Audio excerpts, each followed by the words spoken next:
bir çalışan sonsuz defa operasyonel iş yapmış olabilir. Şu ilk 3 kayıt mesela birden fazla. Ama burada mükerrer kayıt olmamalı. Bu bölümde düşey ara fonksiyonuyla iki tablonun eşleştirmesini yapacağız. Maksadımız da her formülde düşey arayı fonksiyonu yazacağız. Hedef olarak bu tabloyu göstereceğiz ve kopyaladığımızda formül kopyalama işlemiyle her biri için bu tabloda değerini arayacağız. Ana teması bu. Ama öncesinde bu tabloların bir yapısını incelemek istiyorum. Nasıl bir tablolar? Bu tablo nasıl bir tablodur? Burası nasıl bir tablodur? Biraz database bilgisi gibi temel olarak. Düşey arayı kullanırken aradaki farklarını bilmezsek belki biraz ya hangisini yapmalıydım gibi bazı sorularla karşılaşılabilir. Oradaki durumu çözmek istiyorum. Buradaki iki tabloyu ben şematik olarak şu şekilde göstermek istiyorum. Personel tablom var. Hatta şöyle gösterelim. Daha doğru olacak. Tam karşılığı gibi. Personel tablosu. Bakın burası. Kolonlar burada. Operasyon tablosu ve arada bir çizgi var. Bu normalde database'de kullanılan bir yöntemdir. Şuradaki bir yazmak ne demek? Buradaki yıldız ne demek? Biraz onlardan bahsedeceğim. Bunun için başka bir eğitimde, Access eğitiminde anlattığım bir dosya var. Biraz ondan bahsedersem veriler üzerinde gezinirsek daha doğru olacak. Bir mağazaya girdiniz. Mağazadaki müşteri tablosuyla müşteriye ait satışların olduğu tablo. Müşteri bir kere kaydolur ama müşteri sonsuz kere ürün alabilir. Ahmet Gündüz 47 nolu müşteri bir kere kaydolmuş. Erkek 47 numara kaban almış. Kaban ödemesi yapmış. İkinci bir daha ödeme yapmış gibi satış tablosunda bunun ödemelerini veya da alış işlerini görmüş oluyoruz. Bunu şematik gösterdiğimizde de böyle gözüküyor. Diyoruz ki müşteri tablosunun ID'si, müşteri numarası satış kısmında bu şekilde bir buraya da sonsuz işareti konulur. Mesela bizim şu şemada sonsuz değil de yıldız. Aynısıdır. Bir farkı yok. Bir mağazaya gittiğinizde daha önce de kaydınız var mıydı? Yok derseniz kaydeder. Varsa işte isimden aratır o kaydı bulur. Maksat ne? İkinci sefer sizin kaydınızı yapmamak verinin daha güvenli olmasını sağlıyor. Burada da bu yapıları yani düşey ara kullanmadan önce bu tarz yapıları biliyor olmamız lazım. Bire sonsuz bir ilişki var diyorsam burada bir, burada sonsuz demek şu demek. Şu şemadan göstereyim.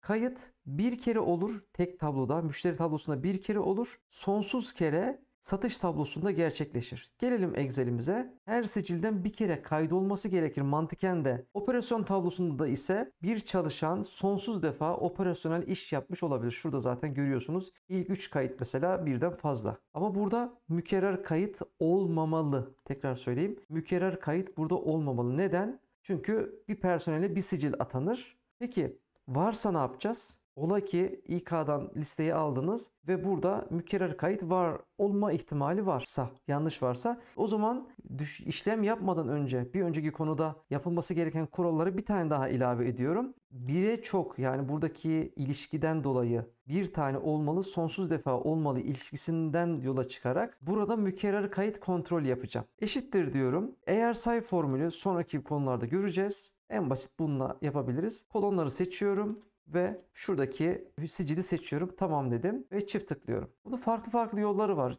Onları da göstereyim isterseniz. Bakın Musa Balcık ve Lale Kolsuz'da aynı sicil olduğunu görüyoruz. Bunları bir şöyle renklendirelim. Bunlar aklımızda dursun. Bunları konuşacağız tekrar. İşte bu mükerrer kaydı bu işlemi yapmadan önce siliyor olmalıyız. Bunun bir de bir kolay yolu daha var. Bunu sildim. Şurayı biçimini temizleyelim bu sefer. Şurayı seçiyorum. Koşulu biçimlendirmeden hücre vurgulama kurallarından yenilenen değer dediğinizde de buraları renkli olarak görebilirsiniz. İkisi de yapabilirsiniz. Hangisi kolayınıza giderse. Umarım anlaşılmıştır şuradaki bire çok ilişki tablosu ve ben burada düşey arayı seçtiğimde yani artık düşey arayla iki tabloyu eşleştirmeye başlıyoruz. Bu arada şuradaki bilgiyi duracak. Bunu ayrıca bir konumuz var işlemek için. O yüzden bırakıyorum. Normalde silmem gerekiyor. Düşey ara dedim. Ne yapıyorum? Nerede yapıyorum? Tekil tablom burada çoğul olan, sonsuz kayıt olan tabloma geliyorum. Peki burada alıp bunu çağırabilir miyiz? Çağırabiliriz ama mantıklı olmaz. Burada tekil bir tablo olduğu için mesela burada bunu getirecek. Diğer kayıtlar gibi bir durum çıkıyor. Genel olarak tekli tabloyu çoğul olana ekleriz. Düşey arada genelde böyle bu mantıkla ilerleriz. Düşey ara dedim. Taba bastım. Bu sefer buradan yapalım. Hücremi seçiyorum. Aradığım değer ne bu? Tablo dizim neresi?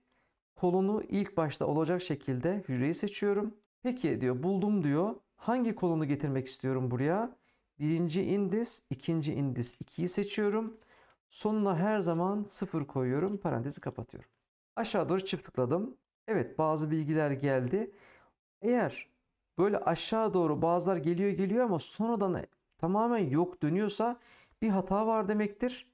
Hemen hatayı söyleyeceğim. Bakın F2 ile gezindiğim zaman şuradaki personel tablosuna bir göz atın. Nasıl davranış sergiliyor? Nereleri seçmiş? Hücre kaydını görüyoruz her seferinde. Yani neyi unuttuk biz? Burada şu alan tablo dizisini F4 ile sabitleyeceğiz. Seçiyorum. Tekrar göstereyim. Şu iki nokta üst üstenin sağından ya da solundan birer karakter seçmemiz yeterli. F4'e basıyorum. Tabloyu tamamen seçti. Çift tıklıyorum. Evet. Bazen de yok geliyor. Bunlar neden? İşte düşey aranın bir güzel özelliği de bazen olmayan verileri de görmek isteriz. Ya bu tabloda var, burada yok. Var mı, yok mu? Sorusunun cevabını da alabildiğimiz bir formüldür. Bunları da bir data olarak, bir sonuç olarak, rapor sonucu olarak görebiliriz. Aynı işlemi mail için yapalım. Eşittir. Düşey ara diyorum. Taba bastım.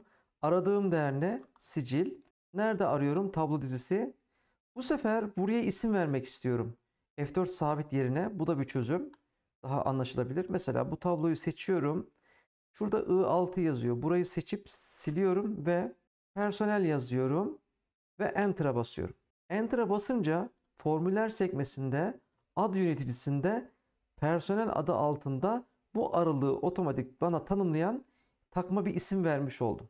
Şimdi şuradaki formül biraz daha kolay olacak. Yani şuradaki dolar işareti, kolon işareti biraz daha karmaşık gibi gözüküyor. Ama bunu yaparsak daha sade oluyor. Düşey ara diyorum. Aradığım değer bu. Nerede arıyorum? Bu sefer tablomu seçmiyorum. Personel per yazdıktan sonra gelir. Aşağı okla taba basıyorum. Peki buldum diyor. Kaçıncı kolon? Birinci kolon, 2, üçüncü kolonu seçiyorum. Her zaman sonu 0. Bakın daha temiz bir formül oldu. Çift tıklıyorum. Burada hücre sabitlemeye de gerek kalmamış oluyor bu sayede. Bakın bu şekilde gördüğünüz gibi. Bir sonraki konuda görüşmek üzere.